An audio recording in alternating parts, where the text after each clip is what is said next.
Today, I want to talk about something that's really starting to cross the line when it comes to our rights as parents and the control that schools want over our children's lives. According to a BBC article, the Neale-Wade Academy in Cambridgeshire is now refusing to authorise sick days for students suffering from period pain unless parents provide related medical information. They've also decided that vague terms like unwell or poorly won't be accepted as valid reasons for an absence. This means parents are being told that they need to produce medical proof just to explain why their child can't come to school. The article goes on to say that understandably parents have taken to social media to express their anger, with many pointing out that conditions like endometriosis can go undiagnosed for years, leaving those affected to suffer without proper recognition. This policy isn't just about strict attendance, it's about undermining the trust between schools and families and questioning whether schools' priority is truly the well-being of its students or if it's about asserting more control. And that's what I want to dig into today, this growing trend of schools overstepping the mark, demanding more and more control over our lives and what it means for us as parents. I'm from the UK and I'm seeing a worrying trend here. This move towards increased control and coercion is gaining momentum. Only 2 months ago, the government fines parents faced for school absences increased by £20, in line with inflation. The irony, who caused the inflation in the first place? Today it's hand over your private information or face a fine. Tomorrow, who knows where we'll be. We need to wake up to the fact that our rights as parents are being chipped away bit by bit, while we're told it's all to prioritise student well-being, which is another way of saying for the greater good. I think it's time we started asking really tough questions. How far will this go?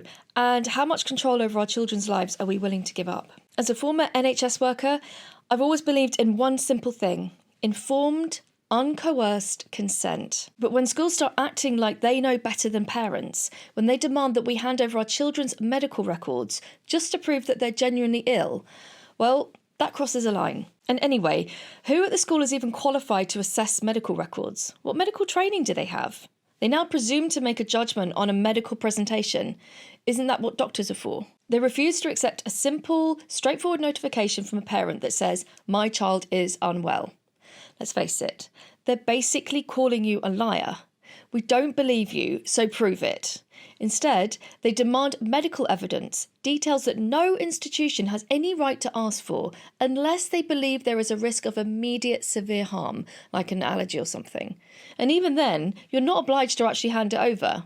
It's a blatant violation of our trust, our autonomy, our boundaries, and our rights as parents. Please know this. Teachers are public servants. They work for us, not the other way round. As a former public servant, I absolutely stand by this. In my capacity as a paramedic, I couldn't put my hands on a patient or ask them medical questions without their informed, uncoerced consent, which I took very seriously. Now, you might think they're just trying to catch all those kids that don't attend school enough. It's a safeguarding measure. But this blanket approach that treats every family with suspicion is inappropriate and overreaching. It's not just about the rules, it's about the lack of respect and the presumption that parents are incapable of making the right choices for their own kids. I'm not just talking about an attendance policy. This is about control and treating adults like kids. It used to be that parents were seen as the primary educators of their children, with schools acting as a support structure. This shift towards schools taking more control over family decisions reflects a broader trend of increasing state intervention in private life. I believe it's part of a larger societal issue where institutions assume they know better than individuals and families. It's about keeping parents in a constant state of fear, making them feel like they have no choice but to bow down to authority. And let's not kid ourselves. This goes beyond just asking for proof.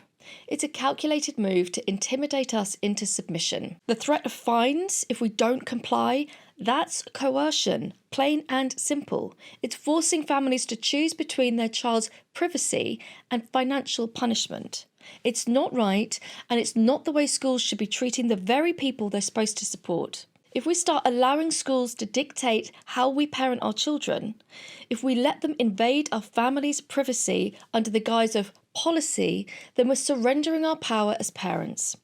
And that's not something that I'm willing to do, and I know that many of you feel the same too. It's also the inconsistency of it all. On their website about school attendance, the government guidelines say, and I quote, There may be other exceptional circumstances where you can ask to take your child out of school. Your school will consider each application and may let you take your child out of school. Ask to take your child out of school. May let me. This part alone demonstrates beautifully just how they view us, people to be superintended over. Who decides what's exceptional? It's totally subjective and can change from one school or employee to the next.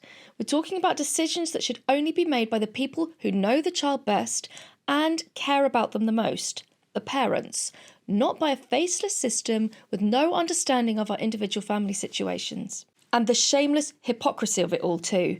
The irony of the strict attendance rules becomes stark when contrasted with how children's education was deprioritised during school closures just a couple of years ago. During this time, the impact on children's mental and physical health was seen as collateral damage. Yet now schools act as if they have the right to control every aspect of a child's attendance. I worked in a busy A&E department during the lockdowns, and can recall many a difficult conversation with the peds nurses about the huge increase in non-accidental injuries and self-harm in kids. Truly frightening stuff. And now the government have the nerve to impose these attendance rules on us with a straight face. Wow, honestly, it blows my mind.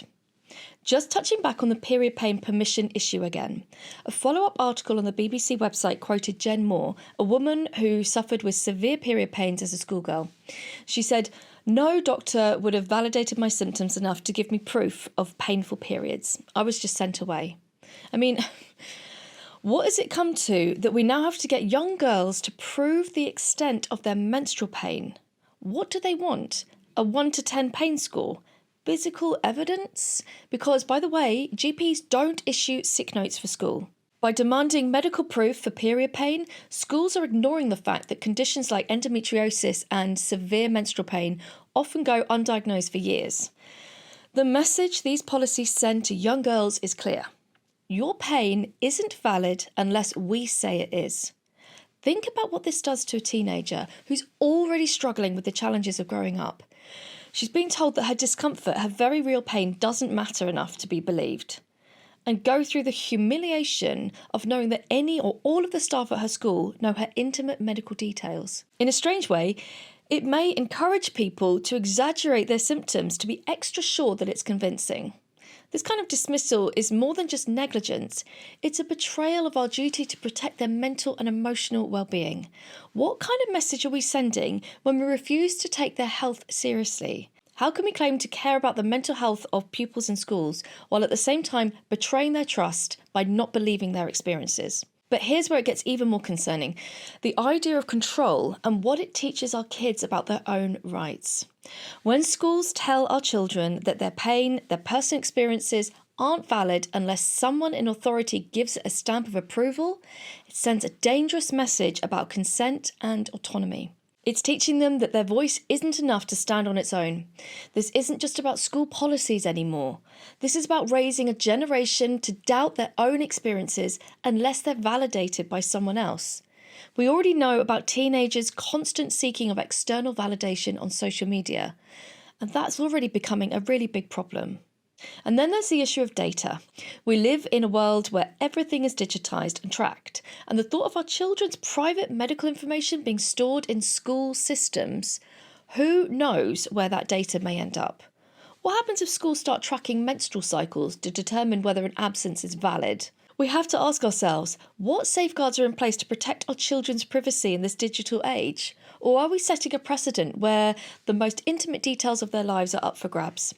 You might think, oh, that would never happen, but the phrase, give an inch and they take a mile, has stuck around for a reason. And this is where we as parents have to come together.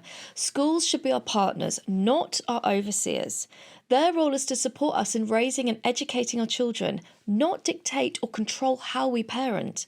We can't let them strip away our rights under the guise of looking out for our kids, while making us feel like we're under constant surveillance. It's easy to feel isolated and to think you're the only one questioning these rules, but trust me, you're not alone.